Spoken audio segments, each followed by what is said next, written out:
Hello, my Loop friends. Welcome to Live Loopers. I'm Alex, and this is the user guide for the iPhoenix template for Loopy Pro, a self-contained looper where all you need is in here.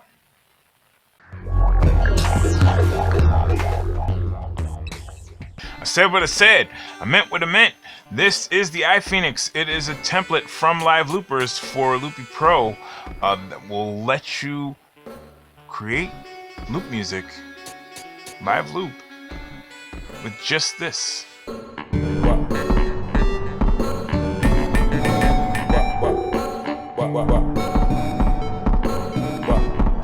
This is the very first template from Live Loopers for the iPhone. It is the first template we are making available on patchstorage.com. It is also primarily available on our website, liveloopers.com. Since this template requires no modules, no Loopy Pro modules at all, I've also decided to make it available on patchstorage.com, since all you need to do is download it onto your iPhone and it should just work. So that's pretty not confusing. It is built around a few apps, and those apps are, in my opinion, relatively inexpensive. It uses Koala Sampler, Koala Effects, Bismarck i16 sample font player, and Velocity keyboard from Blue Mango. Those things are, you can get all of those apps for less than $30, I'm sure. The iPhoenix itself is a free download. Loopy Pro costs like $30. I bought this particular iPhone for less than $40, and I think you can find iPhone 6s like this, which is a fairly weak iPhone. It's not gonna be blazing speed or great or anything, but I've seen them on eBay lately for like around $20. So the point of that all is that for less than $100, you can have an actual fully functional looping device, including all the instruments and all the effects, all in just a thing.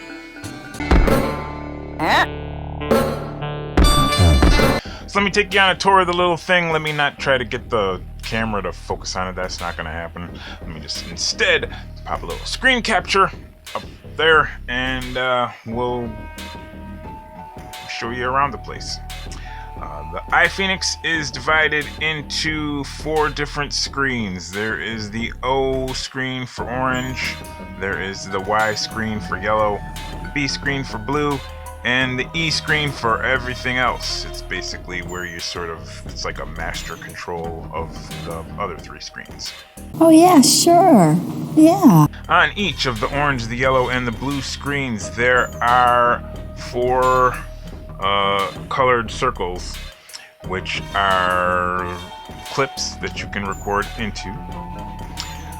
It would be nice to stack them 4 in a row vertically, but there's just such tiny little screen space that I sort of had to cram the last 2 together. But you could just imagine them in your brain as like 4 vertically, or this is how it is. And each of those 4 loops also has a selector button, so you can touch 1, 2, 3, and 4 and select those loops.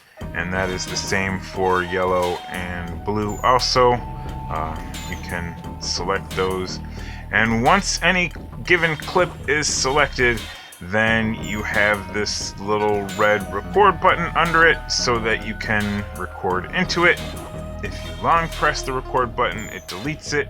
There is a little shorthand where it's good that you're watching this video so you can know it, where if you swipe up on the record button, you can increase the volume of that loop, and if you swipe down, you can decrease the volume of that loop by 2 decibels. So if you need to quiet a loop down by a lot, you can just select it with the select button and then swipe down a bunch of times. Those are the most commonly used functions, but there are some functions that are used less frequently, and those are in the middle. I placed those in the middle because that screen space is sort of in competition. Whenever you pop up anything, those kind of get a little bit hidden. The ones that don't get hidden, I've put here where you can use them continuously without disruption. Any of these apps, they're sized intentionally so that they just go on the right hand side of the screen so that you can actually use all of this along the left edge. On the orange screen and the orange screen only, there is an additional green clip, which is a retrospective looping clip. We'll get into that later. It's a little more advanced.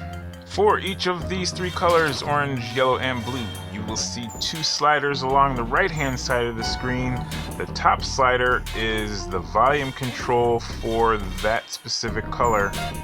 So if you would like to turn the orange clips, this whole orange page, if you'd like to increase or decrease the volume, you can just slide it, and on the fourth page, the everything else page, you will see that that orange slider is corresponding to that same slider on the other page.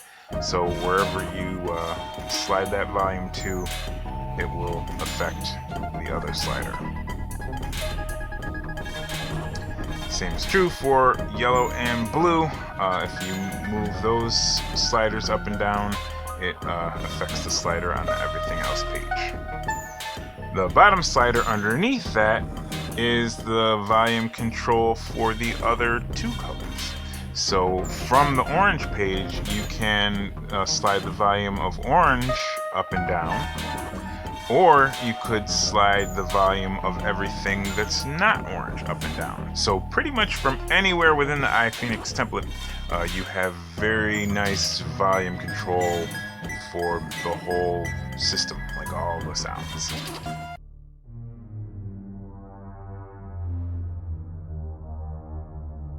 The orange page is what I use to do percussion, and percussion for the iPhoenix is handled in Koala Sampler.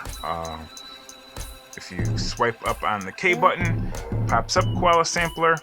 I have a clip selected already, clip 1, so if I tap the record button and a pad at the same time, it will start recording a loop.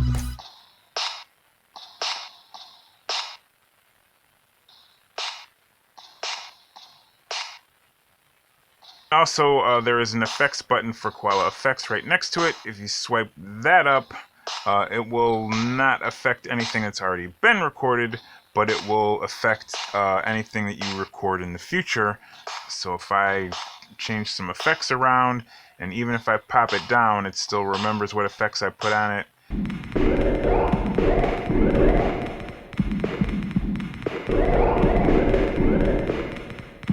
I'm just going to record some silence here on the orange page for a quick second, just to show you some of these buttons in the middle. In the middle, there is a button that says mute. If you tap that, it will just silence that clip until you want it back. When you want it back, you just press mute again, and it comes back. There is a button under that that says MDiv, which stands for multiply and divide. If you swipe up on it, it will multiply, which means it will double the length of that clip and pad the second half of it out with silence. If you swipe down, it will divide the clip in half and toss out the second half. And you can divide it, you can multiply and divide it infinitely, just or however much the system will handle. In the middle, there are two buttons. One says copy and one says move. If you swipe on the copy button, it will fire a copy of that loop into whichever direction you swipe. So I have loop number 1 at the top selected, so I am able to, if I want to, swipe down and fire a copy into the second loop. The move button is similar, except for it doesn't make a copy, it just actually moves it. So I am selected here on clip number 3, and if I swipe right on the move button, it will just move clip 3 over into clip 4. There is a button next to those buttons that says peel, and that will allow you to undo and redo layers. If you've overdubbed a bunch of times, you can peel layers of that overdubbing off, which is a very, very cool feature of Loopy Pro. Starting with Loopy Pro 1.1, they've had that, and it's awesome. And lastly, there's the button that says display, so I will select loop number 2, and tap display, and it will pop up the display window. There's no waveform because I just recorded silence, but if I had an actual waveform in there, you could trim the waveform so that you just have the parts that you want. Within this display window, there's all kinds of options and features. You can change the left-right balance, change the volume, the pitch, speed, rate. Display window is a very handy window to have, so I like just having a button that will allow me to display it. Then, these pads in the upper right that are going kind of crazy because there's just brief bits of silence and they don't know what to do with that so much. They would rather have a waveform in there, but they are resampler screens, and so they will divide whatever it is you've played up into its little teeny sound bites. And if I had something in there, I'll get something in here. Hang on a second. Then it will have more normal behavior where it just shows you all of the different sound bites that it has that it's cycling between, and you can repeat any of those that you want whenever you want to.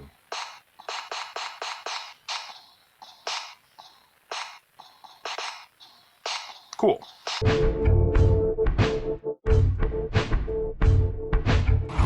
Okay, next is yellow screen.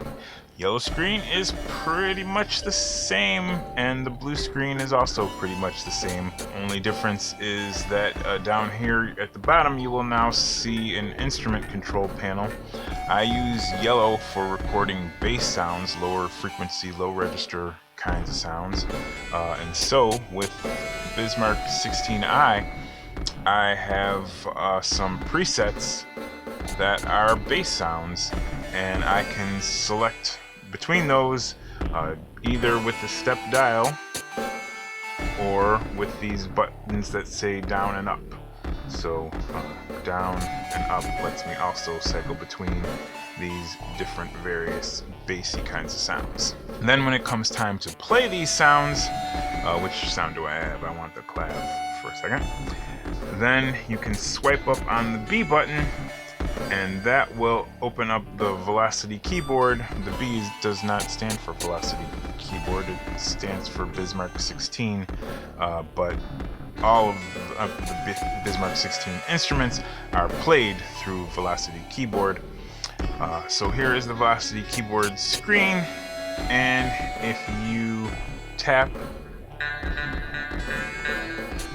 on any of these keys, they're kind of set up a little bit like a piano, and you can use Velocity keyboard to get different notes that you could then record into your loops.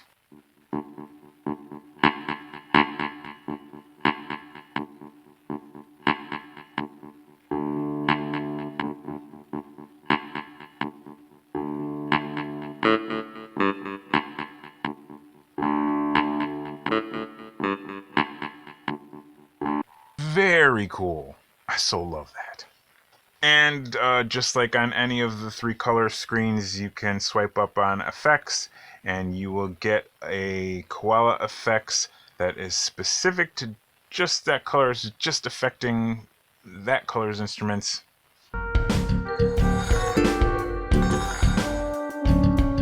B screen, pretty much the same deal. It's almost exactly the same, except that now on the B screen there are different instruments inside of the Bismarck 16, which are higher register, higher frequency kinds of sounds. We have a square wave synth here, we have a piano, and an overdrive guitar, and an oboe, and what's at the end? Trumpet. So that is a wide range of instrument sounds that you have at your disposal just as soon as you download the iPhoenix template.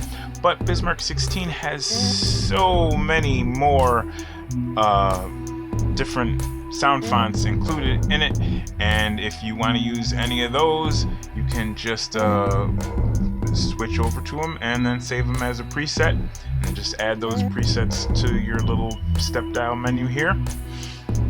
If you don't even want to use Bismarck 16 at all, if you have different audio units that you prefer to use, or if you want to use them in addition, you can just swap out what's there for what it is that you want to use. I can show you the mixer screen real quick. We got the Koala sampler and a couple editions of Bismarck 16. And over here is the MIDI channel where we have the Velocity keyboard. And that's about it. So you can just tap the little plus and add in whatever instruments that you would prefer to use. And the last thing about the blue screen is that there is a button on here that is not blue at all. It's green, and it says retro. And at the beginning of the video I told you I would tell you about the retrospective recording, and so now's the time. On the orange page there is a green clip, a green circle, and it is set to listen and retrospectively record. Retrospective recording is a feature of Loopy Pro that is super handy, because if you played some notes that you really liked, and even if you hadn't pressed the record button ahead of time, you can actually get those notes back like magic, and you can populate that green clip with notes that you had just played, even though you hadn't pressed the record button to record them. The way this works is that there is a retro button on each of the pages. The green clip is only here on the orange page, but on each of the pages there is a retro button. And so if you have played some notes that you like and you want them in a clip on the orange page, you press the retro button. All that does when you press the retro button is select the retro clip. So back on the orange page you can see that the clip is selected. Nothing has happened yet other than it just being selected. All of three of these color pages also have a record button. So once you have selected that retro clip, if you press the record button, all you need to do is press the record button and it will populate that green clip with whatever you have just been playing. You don't have to wait for anything. You just press retro, press record, and boom, it will populate. And that can be a really handy thing to do. That's why I tend to include that feature in all of my templates, because I love it. That leaves us with one more screen, which is E-screen for everything else. And this is what it looks like. Everything else screen, as I said before, has the 3 different volume sliders for the 3 different colors. Then these group 1 through 4 buttons are really fun for building songs that has different parts to it. If you build like a part 1 in all the top loops, the number 1 loops, and then build a second part in the part 2 loops, then you can just switch between those and you can make up to 4 parts.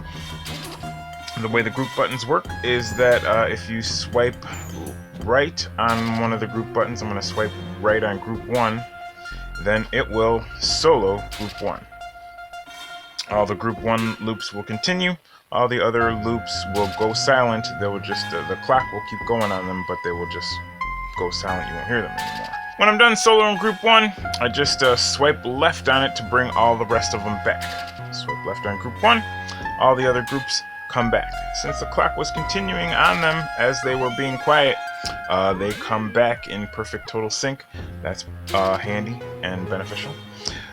So yeah, for any group that you would like to solo, you swipe right on it, and when you're done soloing, or if you want to bring them back one at a time, you just tap the one that you want to bring back. Say if I want to only bring back group 1, I'm tapping on it, boom, group 1 is back. And so you can just tap the ones that you want to go quiet or start making sound at any given time, and you can swipe left on any group to bring all of them back at one time.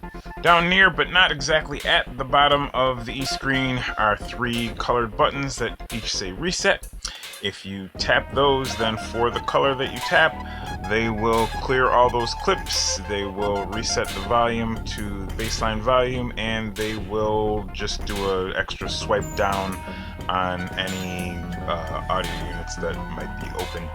So that's emergency button for clearing audio units too, I guess.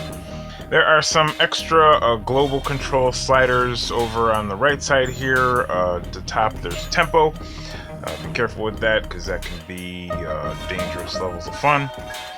There is a speed and pitch shifter. Shifts the speed and pitch. There is an extra little speed fix button right next to that. I put that because changing speed and pitch, it seems that when I go to set them both back to 0, either one or the other is not exactly at 0, and it sounds weird. So I made a speed fix button which fixes that. Hope that helps you if you end up using the speed pitch shifter. And there is a balance slider, so you can slide the balance of the whole sound left to right. And there is an all volume slider. You can make fade outs or use it to adjust the overall volume. And then lastly, there is a done button. If you want to flush everything and get back to a blank canvas, press done, and you're done. And with that, we're done. That's the iPhoenix template. If you make anything cool with it, leave a link to it in our comment section down below. If you have any questions, leave your questions in our comment section down below. Leave a like on this video if you liked it. Subscribe if you want to be subscribed. Join us on the Discord if you want to chat with us. And loop on, my loop friends, loop on.